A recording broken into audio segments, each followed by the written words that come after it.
Hey, I'm John Newman, and thank you very much for submitting all your questions. I can't wait to answer them. And a special thanks to Romeo for having me. First question. Stormy Lee from Austin. Did you watch the Grammys this Sunday? If so, who was your favourite performance? Unfortunately in the UK, we don't get to watch the Grammys, which is a shame. And yeah, I was in the UK, so I didn't get to see them live either. There was one very, very special performance that I did see though and caught up online, which was Daft Punk, Stevie Wonder, Pharrell Williams and Nile Rodgers, which was pretty special to see. It was good. George from Brazil. How old were you when you moved to London? Also, was that a hard decision to make? I was 4 years ago, so I was 19 when I moved to London. It was a very hard decision to make socially, I think, because I was kind of so settled down in Leeds where I was before that, working in a cool bar, and I was doing my music and everything was good, and then I decided to take the drop and pursue with my music, and the place to do that was London really, so it was a hard decision, but I'm really happy I made that decision now. Rebecca from Belmar. Has your family always supported your musical career? Yeah, my dad left at the age of 6, who was a musician, and I guess started me from an early age without me even knowing. But my mum is like my best friend, and she's very, very supportive of everything I do. And my brother's a musician, and he's really, really proud of me as well. So I'm very fortunate. Natalie from Poland. How did your collab with Rudimental happen? My collaboration with Rudimental, the Rudimental guys are like brothers. We're like really, really good friends, and how it started was I met Piers in a bar where I was working at when I just moved to London, and yeah, we kind of got really friendly, and unfortunately I lost that job, and we'd become really good friends by that point, and I moved in with Piers' family and pursued my music even more, and kind of really concentrated on that, and we kind of worked on songs, and one song that I remember is Not Giving In, we did in Piers' bedroom about a close friend of ours, and another one we did in a small studio in the east side of London in Hackney called Feel the Love, and it was just a generally good vibe, and we're still all really good friends, and I'm sure we'll carry on making music organically together as mates. Amanda from Brazil. When you're not making music, what are you doing? I'm well into table tennis. I'm getting quite good, although I got beaten on an interview the other day, like a table tennis. It was kind of like a big setup where they put cameras all around the table, and the guy interviewed me afterwards, and the pressure was too much and I ended up losing the game. Kathleen from Hacienda Heights. Do you have any plans of doing a US tour? I've just finished my first US tour, which was the most incredible, one of the best points of my life, I think, because America does mean so much to me because of the history there, and the music that I listen to is all very American, and the level that the Americans kind of work to in terms of music and their industry, and it was such a big thing for me, and that little bit of success that I got when I came there was incredible, and the first round of gigs was incredible. I think highlights were LA, New York, Boston, Minneapolis, Chicago, and all the other ones that I did, pretty much, because I loved it all so much. Alexis from Palmdale. What are your plans for Valentine's Day? I think I'm in Dubai. I've got a big festival out there, which is cool because I know a lot of my friends are going out there in terms of other artists that are playing. It's really cool, and I get on with all my bands, so we'll have fun, and unfortunately I'm not going to be able to make a woman smile on Valentine's Day.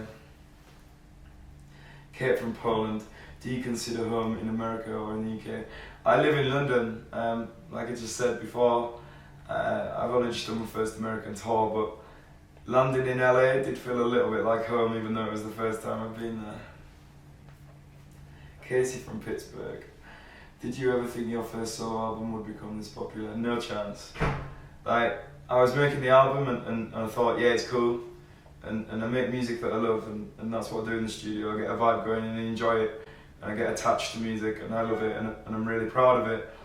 However, you never think it's going to be that big. Love Me Again, I didn't think it was going to be that big. The 2 Rudimental songs that were big in the UK and Europe and Australia, I never thought were going to be that big, and it's a huge achievement, and I'm very proud of what's happened to my music, I guess.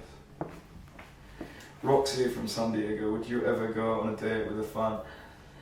Yeah, I would. Maybe not too much of a fan that wanted to marry me after the first date. I don't know. We'll see. Christina from Vienna. Who's the coolest person you've got on a phone call from? I'm not a man to gossip and say names and stuff like that. And I work with some really cool artists, and I know some really cool people that are very successful and I'm proud to know, and that can give me great advice. So, yeah, I'm part of the music industry, so I have some really cool people in my phone. Ellie from Chester. If you could be an animal, what animal would you be? People call me an ostrich quite a lot. Especially Piers from Rudimental, he likes to call me an ostrich a lot. I think it's because how I run. I don't run very cool. Natalie from Warsaw, are the tallest person. Are you the tallest person in my family? Yes, just about. My brother comes just short of me, which is cool, because he's my older brother. Nice one, James. Janelle from Wandong. Where's the one place you're dying to visit? I think I'm really excited about Asia because it's a whole different world, and I'm really into culture and cities and everything like that, and Asia provides stunning places, cities and countryside and a lot, and great culture, food and everything, so I can't wait to go to Asia next.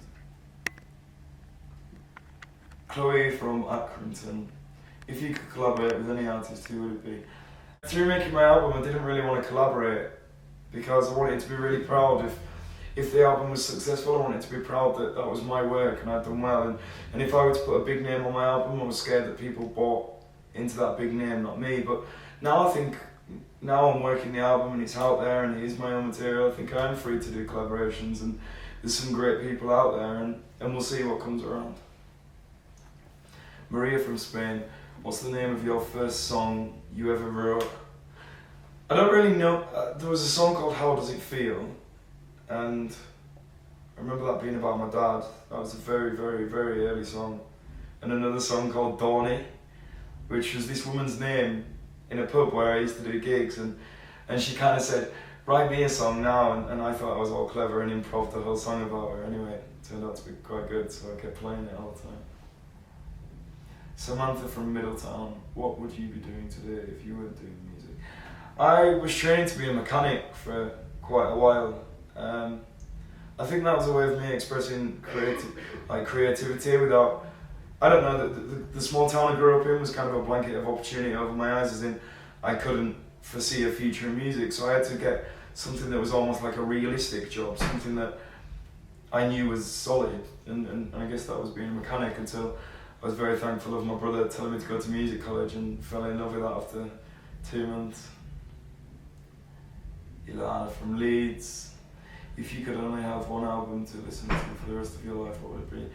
The only album that I would listen to for the rest of my life, if I had to choose one, would be Otis Blue, Otis Redding Sings Slow. Man from Leedsburg.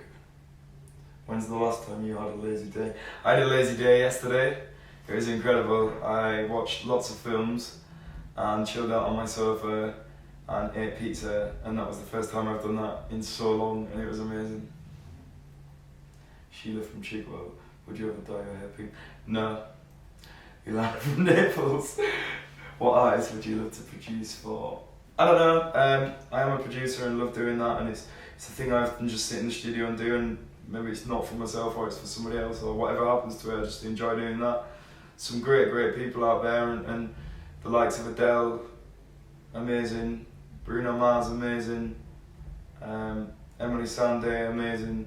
Do you know what? Like, there's so many upcoming new people as well, and there's something always nice about producing for new people and getting creative for new people as well. So I don't know. We'll see what the future brings. Savannah from Riverside. What's a song you never get tired of hearing? A song I never get tired of hearing. A Change Is Gonna Come by Otis Redding. It's a classic, incredible song. Jasmine from Lickle. What's the weirdest fun experience you've ever had? I haven't really had any weird fun experiences. Yet to come though. We'll wait and see, hopefully. Maya from Moscow. Do you have a type when it comes to the ladies? I don't, but I do. I think in women, I look for somebody nice and cool and got good taste and good fashion and that intelligent and somebody that makes me laugh and that, I don't know, somebody really cool. And if all the other guys fancy her, then that's something good. What is the most important thing to take on the road with you? Your phone charger. It's really important to take your phone charger because then you lose contact with your whole family. I've got, right next to the camera right now, we're in a little room, I've got a little keyboard and a book and my laptop. And I think that's kind of the most important thing for me because I want to carry on songwriting throughout touring and I'm a songwriter and I want to keep doing that. So. Lauren from Riverside, do you have a preference of American or British women? Any women. Let's end on that bombshell. Thank you very much. I've really enjoyed answering all your questions, and thank you everybody for submitting them. And again, a special shout out to Romeo. Nice one.